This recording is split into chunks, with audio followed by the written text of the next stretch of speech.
Pernahkah sahabat bertanya, bagaimana mungkin seekor lebah yang kecil mampu membangun sarang dengan bentuk yang begitu sempurna? Bagaimana lebah tahu bunga mana yang harus didatangi? Bagaimana membuat madu dan bagaimana bekerja dengan sangat teratur? Yang lebih mengejutkan lagi, Al-Quran menyebut bahwa Allah memberi wahyu kepada lebah. Apa maksud wahyu kepada lebah? Apakah sama seperti wahyu yang diberikan kepada para nabi?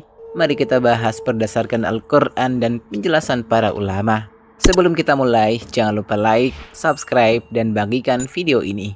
Rasulullah Shallallahu Alaihi Wasallam bersabda, sampaikanlah dariku walau hanya satu ayat. Hadis riwayat Al-Bukhari. Semoga setiap ilmu yang kita sebarkan menjadi amal jariyah yang terus mengalir. Bismillahirrahmanirrahim. Assalamualaikum warahmatullahi wabarakatuh. Alhamdulillahirabbil alamin. Segala puji hanya milik Allah Subhanahu wa taala. Salawat dan salam semoga tercurah kepada Nabi Muhammad sallallahu alaihi wasallam, keluarga, para sahabat dan seluruh umat beliau hingga akhir zaman. Di dalam Al-Qur'an, Allah mengabadikan lebah dalam sebuah surah yang bernama An-Nahl yang berarti lebah. Pada surah tersebut Allah berfirman, "Dan Tuhanmu mewahyukan kepada lebah, buatlah sarang di gunung-gunung, di pepohonan, dan di tempat yang dibuat manusia. Kemudian makanlah dari segala macam buah-buahan, lalu tempuhlah jalan Tuhanmu yang telah dimudahkan bagimu. Dari perutnya keluar minuman yang bermacam-macam warnanya. Di dalamnya terdapat obat bagi manusia. Sungguh pada yang demikian itu benar-benar terdapat tanda kebesaran Allah bagi orang-orang yang berpikir."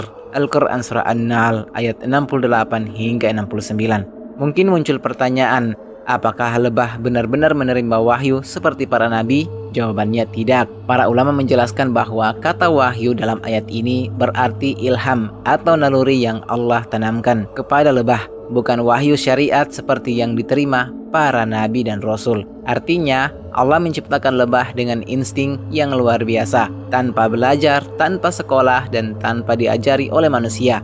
Lebah mengetahui bagaimana membangun sarang, mencari nektar, bekerja sama dalam koloni, dan menghasilkan madu. Semua itu adalah bagian dari petunjuk Allah kepada makhluknya. Yang lebih menakjubkan lagi, Allah menyebut bahwa dari perut lebah keluar minuman yang beraneka warna, yaitu madu. Sejak dahulu, madu dikenal sebagai salah satu bahan alami yang bermanfaat. Berbagai penelitian modern juga menunjukkan bahwa madu mengandung senyawa yang dapat mendukung kesehatan dalam kondisi tertentu. Namun ayat Al-Quran tidak berarti bahwa madu adalah obat untuk semua penyakit. Para ulama menjelaskan bahwa manfaat penyembuhan madu terjadi sesuai kehendak Allah dan penggunaannya tetap perlu dipahami secara bijak. Selain menghasilkan madu, kehidupan lebah juga mengandung banyak pelajaran. Lebah hanya mengambil yang baik dari bunga, lalu menghasilkan sesuatu yang bermanfaat bagi makhluk lain. Ia tidak merusak tempat yang didatanginya. Ia hidup disiplin, bekerja sama, dan setiap anggota koloni menjalankan tugasnya dengan tertib. Karena itulah, sebagian ulama menjadikan perilaku lebah sebagai perumpamaan bagi seorang mukmin.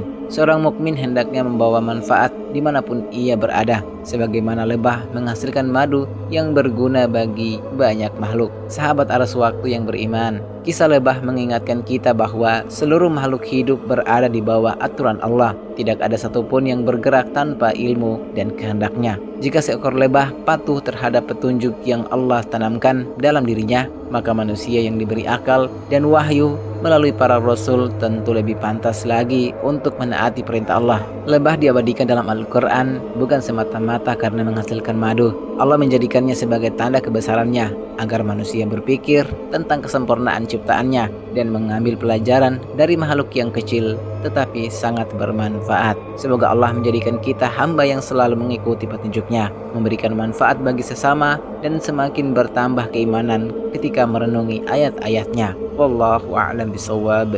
Wassalamualaikum warahmatullahi wabarakatuh.